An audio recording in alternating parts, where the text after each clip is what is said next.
요즘 부동산 뉴스를 보다 보면 마음이 무거워집니다. 사람들이 버티지 못하고 무너졌다는 이야기가 자주 보이기 때문입니다. 상가가 경매로 넘어갔다는 소식, 오피스텔이 몇 달 동안 비어있다는 말, 영끌에서 산 아파트 때문에 퇴직연금을 깼다는 기사까지. 이제 이런 이야기는 낯설지도 않습니다. 예전에는 가끔 나왔던 이야기들이 지금은 거의 매일 반복됩니다. 특히 요즘은 상가, 오피스텔, 아파트가 따로 움직이지 않습니다. 한쪽에서 문제가 생기면 다른 쪽으로 자연스럽게 번져나갑니다. 특히 지방의 경우 더 그렇습니다. 이 변화는 상업시설에서 먼저 시작됐습니다. 몇 년 전까지만 해도 상업시설은 월세가 꾸준히 나오는 좋은 자산으로 여겨졌습니다. 노후 대비용으로도 많이 선택됐고 아파트를 가진 사람들이 추가로 하나 더 사는 자산이기도 했습니다. 특히 저금리 시기에는 대출 부담이 크지 않았고 자영업도 그럭저럭 돌아갔기 때문에 상가 투자는 충분히 버틸 수 있어 보였습니다. 하지만 2022년 이후 상황이 완전히 바뀌었습니다. 금리가 오르기 시작했고 경기가 빠르게 식었습니다. 자영업자 매출이 줄어들면서 상가부터 흔들리기 시작했습니다. 임차인이 나가고 새 임차인은 쉽게 구해지지 않았죠. 월세를 낮춰도 반응이 없고 관리비와 대출 이자는 그대로 나가니 적자가 쌓이기 시작했습니다. 대출 비중이 높았던 상가들은 이 시기를 넘기지 못했습니다. 연체가 생기고 결국 경매로 넘어가는 사례가 늘어났습니다. 최근 몇 년 사이 아파트, 오피스텔, 상가 같은 집합 건물의 경매 물건은 눈에 띄게 늘어났습니다. 특히 올해는 최근 5년 기준으로 두 번째로 많은 수준까지 올라왔습니다. 상가 문제가 더 무서운 이유는 자영업자의 삶과 직결돼 있기 때문입니다. 자영업자는 매출이 줄면 바로 버티기 어려워집니다. 월세, 인건비, 재료비를 내고 나면 대출 이자를 감당하기 힘들어집니다. 그래서 상가 경매는 단순한 투자 실패가 아니라 생업이 무너졌다는 신호에 가깝습니다. 이 과정에서 상가만 무너지는 게 아닙니다. 상가가 흔들리면 그 위에 얹힌 아파트와 오피스텔도 자연스럽게 영향을 받습니다. 현금 흐름이 끊기면 다른 자산도 같이 흔들리는 구조이기 때문입니다. 이제 이 흐름은 아파트로도 이어지고 있습니다. 몇 년 전만 해도 아파트는 마지막까지 안전한 자산처럼 보였습니다. 그래서 많은 신혼부부와 직장인들이 대출을 최대한 끌어다 집을 샀습니다. 전세로 계속 살기엔 불안했고 집값은 계속 오르는 것처럼 보였기 때문입니다. 하지만 금리가 오르면서 상황은 빠르게 달라졌습니다.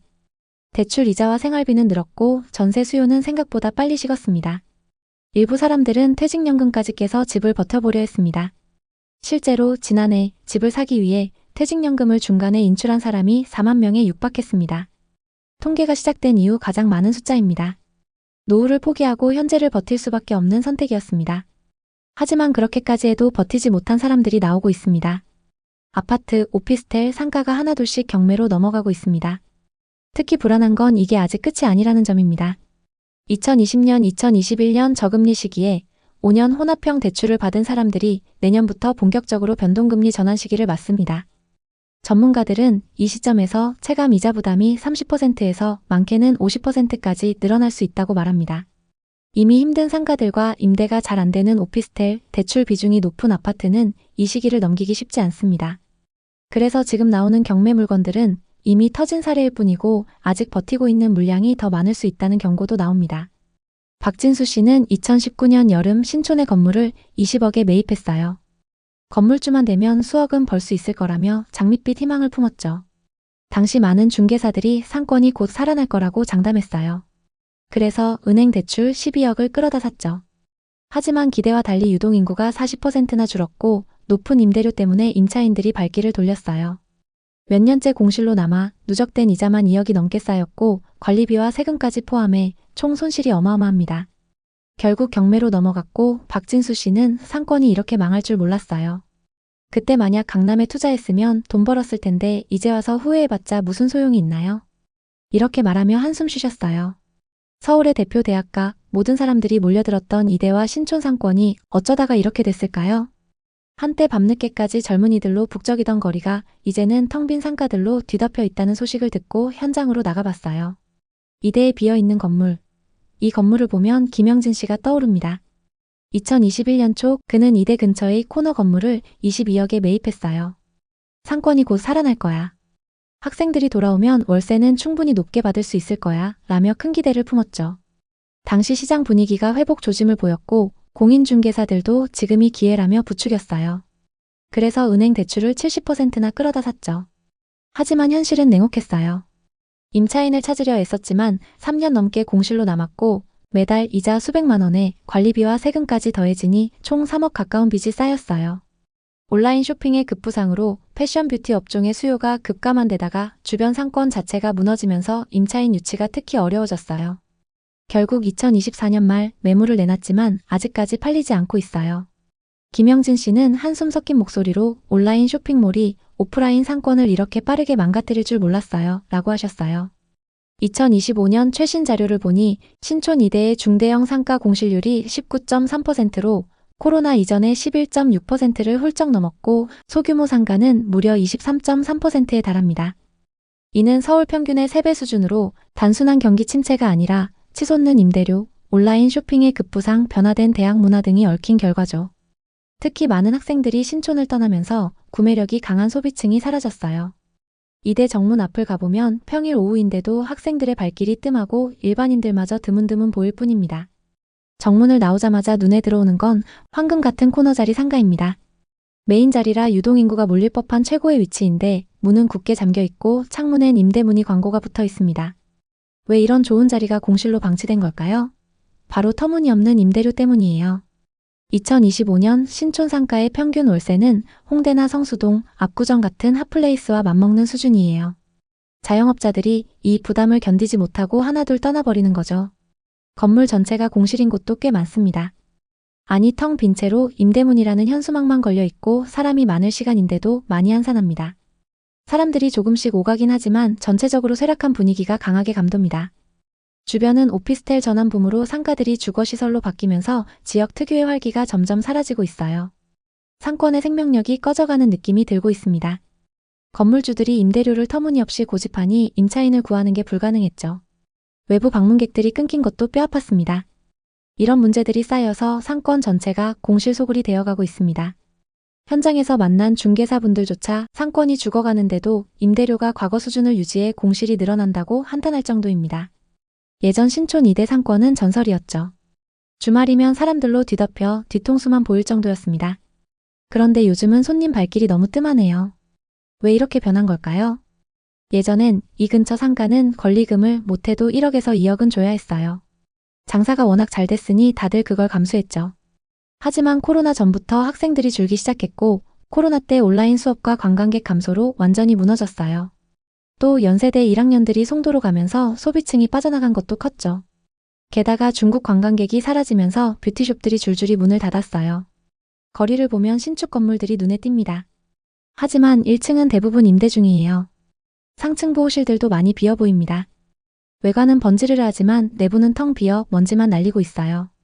과거 대형 화장품 브랜드가 자리 잡았던 곳도 이제 공실로 전락했어요. 어떤 건물은 1층부터 4층까지 통째로 공실 상태예요.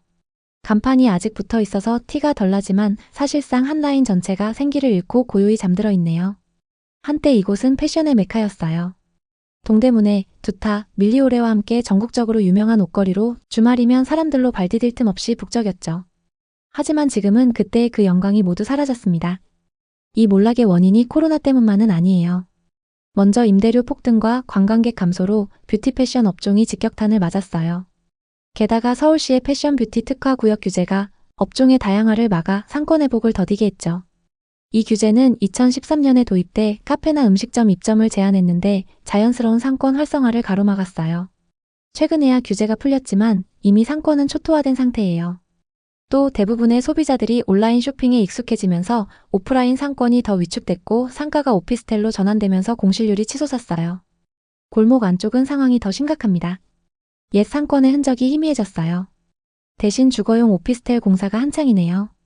부동산 호황기 때 수익을 극대화하려 했기 때문이에요. 작은 상가 임대보다 오피스텔 분양이 훨씬 매력적이었으니까요. 하지만 이 선택이 역설적으로 상권의 생명력을 앗아갔어요. 상가들이 사라지면서 지역 특색이 증발하고 상권 전체가 활기를 잃었죠. 박진수 씨는 2019년 여름 신촌 명물거리 근처 건물을 35억에 매입했어요. 유명 프랜차이즈 업체만 유치하면 수억은 벌 수 있을 거야 라며 큰 그림을 그렸죠. 당시 많은 중개사들이 상권이 곧 살아날 거라고 장담했어요. 그래서 은행 대출 20억을 끌어다 샀죠. 하지만 기대와 달리 유동인구가 40%나 줄었고 높은 임대료 때문에 임차인들이 발길을 돌렸어요. 몇 년째 공실로 남아 누적된 이자만 2억이 넘게 쌓였고 관리비와 세금까지 포함해 총 손실이 어마어마합니다. 결국 경매로 넘어갔는데 박진수 씨는 상권이 이렇게 망할 줄 몰랐어요. 그때 만약 강남에 투자했으면 돈 벌었을 텐데. 이제 와서 후회해봤자 무슨 소용이 있나요? 이렇게 말하며 한숨 쉬셨어요. 신촌도 이대만큼 상황이 심각해요. 소규모 상가 공실률이 22%로 서울 평균의 4배 수준이에요. 2000년대 초반부터 대형 브랜드들이 줄줄이 떠났어요. 크리스피 도넛, 투썸플레이스, 롯데리아, 무인양품까지 문을 닫았죠. 유동인구가 무려 44.5%나 줄었어요. 명물거리 쪽은 연대 학생들 덕에 조금 나아 보이지만 최근 지은 건물에도 임대 플랜카드가 붙어 있고 엘리베이터가 있는 고급 빌딩인데도 반 이상이 공실이에요. 그중 한 빌딩의 사연은 정말 충격적이에요. 유명 건축가가 지은 건물인데요. 이 건물은 한때 최고가 68억까지 치솟았었죠. 하지만 2024년 60억, 같은 해 말 53억으로 급락했어요. 몇 년 만에 15억이나 떨어진 거예요. 지금은 50억의 재매물로 나와 있는데 대출이 32억입니다. 이자만 연 1억 6천만 원, 월 1,300만 원 이상 나갑니다.